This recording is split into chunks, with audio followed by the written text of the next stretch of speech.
তো hello student, welcome back to our channel Agradoot classroom. তো এই অঙ্কগুলো 99% ছেলেরাই ভুল করে। তো আমি আজকে এটাতে দেখাবো কিভাবে অঙ্কগুলোকে করতে হয় সলভ। তো প্রথমে আমি প্রশ্নটাকে টুকলাম। এবার x=x⁴ 9।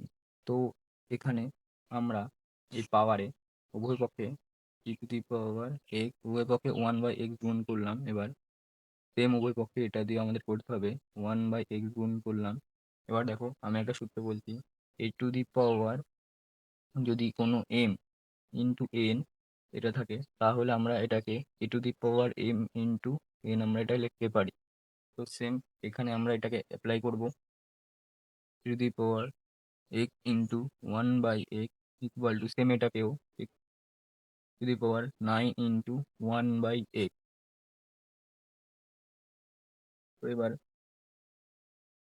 এখানে দেখো x আর x কেটে যাচ্ছে, তাহলে 3। আর এখানে x⁴ উপরে 9 এর সাথে 1 গুণ করলে 9ই হয়, আর 9/x। তো এবার আমরা কি করব, উভয় পক্ষে এবার এই 9কে আমরা সরাতে হবে। এই 9কে আমাদের সরাতে গেলে আমাদের করতে হবে উভয় পক্ষে 1/9 দিয়ে আবার গুণ করতে হবে পাওয়ারে।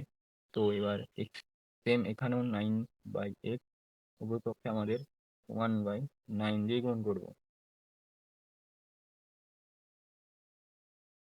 তো এবার আমাদের, তো 9 দিয়ে যদি আমরা গুণ করি তাহলে 3 ইন্টু 1/9 ইকুয়াল টু। তো এবার আমরা এখানে বলছি যে যদি এখানে আমরা সেই এই জায়গাটায় আমরা মানে এই সূত্রটা অ্যাপ্লাই করব।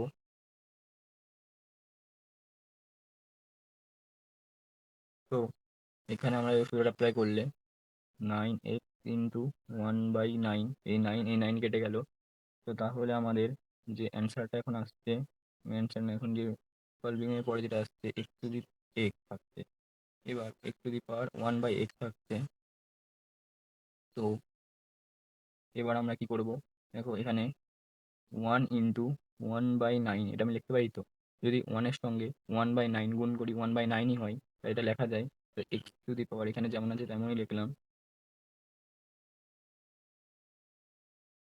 এবার তো এইটাকে আমরা দেখো 3/3 যদি আমরা লিখি, ঠিক আছে, 3/3 কাটালে সে একই হয়। তো তো তাহলে এখানে আমরা 3/3 into 1/9 into equal to x⁴ 1/x এটা আমরা লিখতে পারি। তাহলে এবার আমরা লব আর হরকে আমরা গুণ করবো।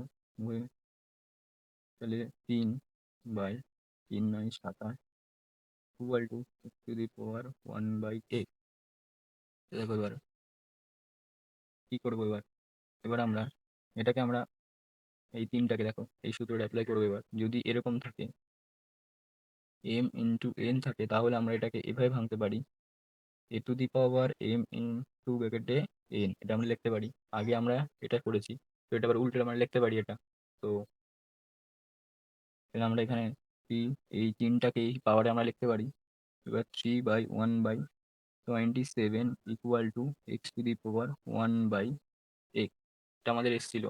তো এবার এটাকে আমরা কিভাবে করব, three to the power cube, তাহলে তাহলে কত হয়, 27 হয়, ইন্টু 1/27 ইকুয়াল টু x/1/x। দেখো এবার আমাদের এই x আর x মিলে গেল, তাহলে আমরা এটা বলতে পারি x ইকুয়াল টু 27, আবার 1/x ইকুয়াল টু 1/27। তো এখানে আমরা এটাকে লিখতে পারি x ইকুয়াল টু 27। তো আমরা এক্স এর মান আমাদের পেয়ে গেলাম 27। আমরা প্রশ্নটাকে কপি করছি আবার, ছিল 3⁴x ইকুয়াল টু x⁴ 9। এইটাকে আমরা এবার কি করছি, তো 3 এই এক্স এর মানটা এখানে আমরা করব। তো 27 ইকুয়াল টু, এক্স এর মান এখানে হলো 27⁴ 9।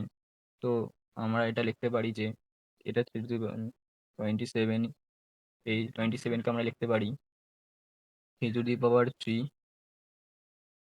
ইন্টু 9। কারণ কি এই সূত্রটা এবার আমরা দেখো এখানে এই সূত্রটা আমরা অ্যাপ্লাই করবো, a⁴m into N equal to a⁴m n। এই সূত্র আমরা এখানে অ্যাপ্লাই করব, সেম এখানে আমরা অ্যাপ্লাই করব। দেখতে পাচ্ছ এখানে আমরা কি করলাম, three to the power 27 equal to three to the power three, three to the power Q হলে আমাদের 27ই হয়, না সরি আই এম সরি। তো এখানে হচ্ছে 7, তো এখানে আমরা উপর নিচে গুণ করে দিলাম 27, কারণ এখানে এম এন গুণ হয়, তো এটা এম আর এটা এন, তো এটা আমার গুণ হবে 27। তো আমরা এটা লেফট হ্যান্ড সাইড, সুতরাং left hand side equal to right hand side